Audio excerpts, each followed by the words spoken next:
boys and girls and families. It's me, Mrs. Fayan, and my pet, Tiny. You can see how cute he is. Tiny's a great listener, and he is really excited to be listening to Chapter 2 in our One School, One Book reading selection. I hope you're enjoying our book, The Story Puppy. It's so fun to be reading everything together. So I'm going to be focusing and reading Chapter 2, called Figuring Things Out. I'm wondering what character needs to figure something out. Is there a problem that you've noticed? Tiny, are you ready to listen?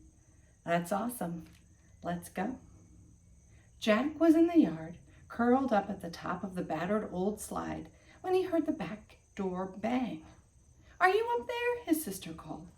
"Mom says, do you want a banana?" "Hate bananas," Jack growled. He didn't actually, but at that moment, he didn't feel like saying yes to anything. He'd gotten into trouble for accidentally, on purpose, kicking Mason's soccer ball too hard against the window at recess, and he'd kept on feeling sad and angry all afternoon. Okay. There was a creaking sound, and Maddie pulled herself the wrong way up the slide and came to sit next to him. It was a tight fit with two, but Jack was glad she hadn't gone away. Maddie didn't say anything, just closed her eyes and sat leaning back against the wooden slats. "Are you okay?" Jack asked. She looked really tired. "Got an essay to write," Maddie sighed. She was a senior in high school, and it seemed to Jack that she always had a lot of work to do. Maddie was always stressing about essays, and she had to fit them in around weekend shifts at the supermarket and helping out at the animal rescue down the street. "I'm putting it off, but I've got to get it started before I go to the rescue. How about you?" Jack didn't say anything. He hadn't told Mom about his awful day, although he thought she'd probably guessed something was wrong by the way he marched out of school, glowering at everyone. Then he sighed. Maddie was easy to talk to. She didn't look worried like Mom or start trying to think of a ton of ways to help. Mom was only being nice when she did that, but sometimes it made Jack feel worse. School was... He stopped, trying to think of how to put it. "Not good?" "Bad," he admitted, staring at his hands.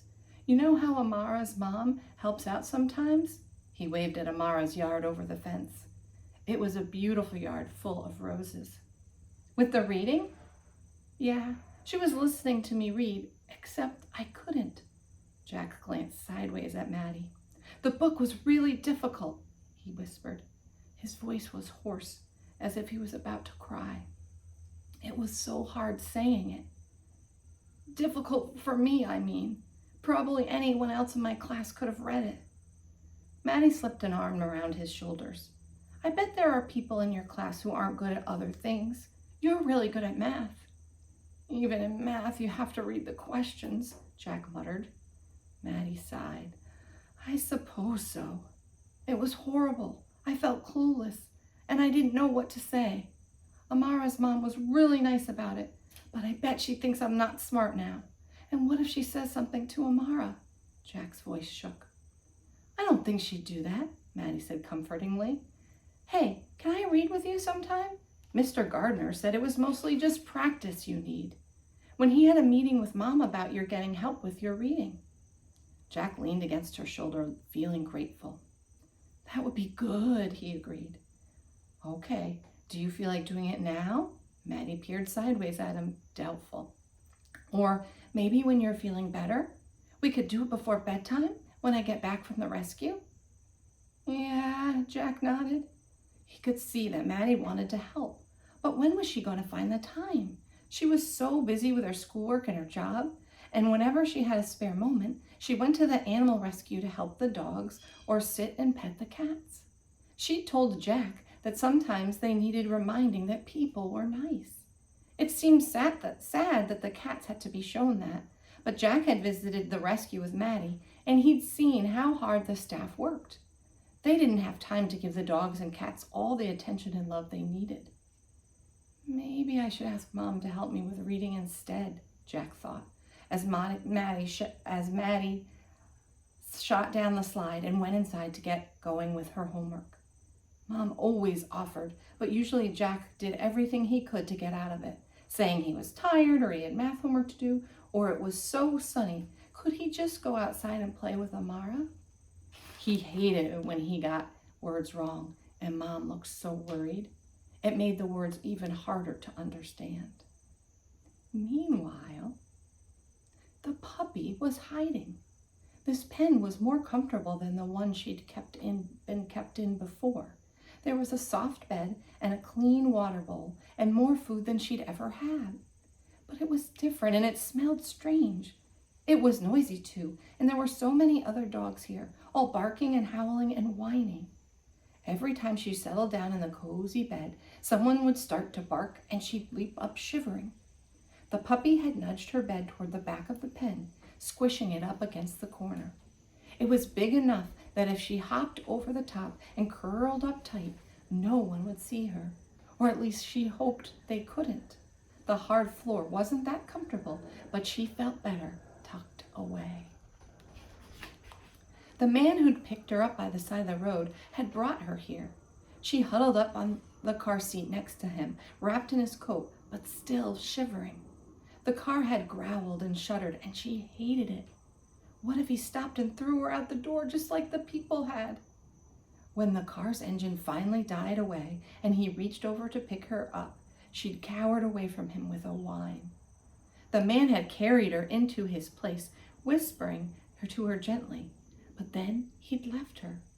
He went away and strangers had bandaged up her leg. It had hurt. They'd fed her and petted her and fussed over her, but she didn't understand what was happening. Were her people going to come back?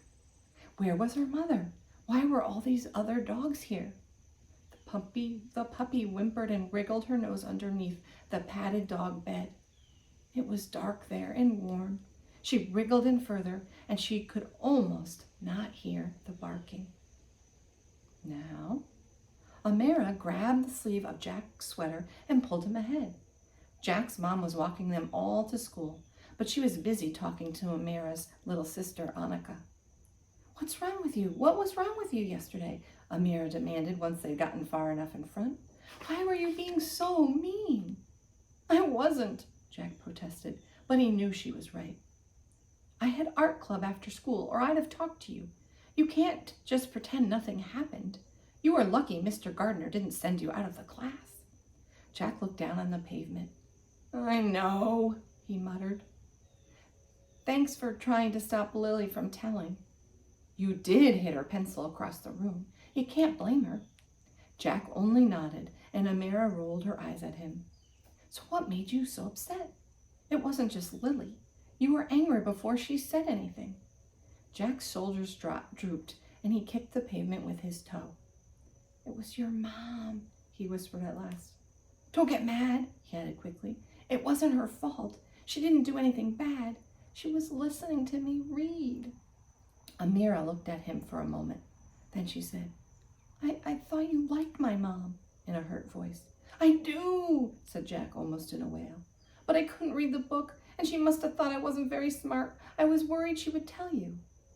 "Oh," Amira looked thoughtful. "Well, she didn't. She said she had you for reading, but the only thing she told me about yesterday was that one of the girls in the first grade almost threw up on her shoes." "What?" Jack gasped. "Uh-huh. Mom got her feet out of the way just in time, but when I asked who it was, she said it wouldn't be fair to tell me.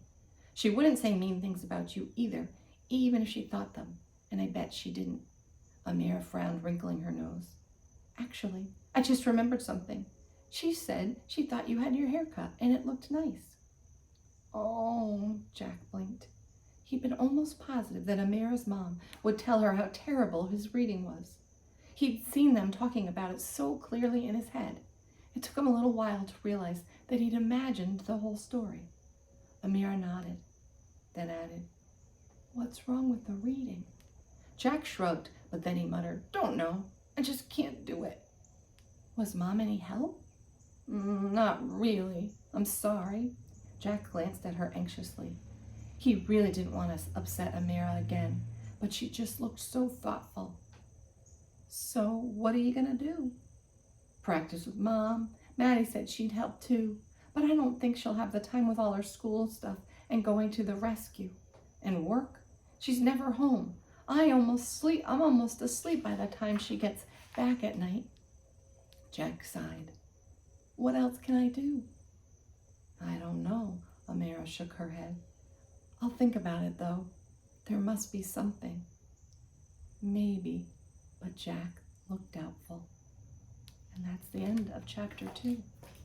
So boys and girls, thank you for joining me and Tiny in our reading, and continue to enjoy our One School, One Read story puppy book.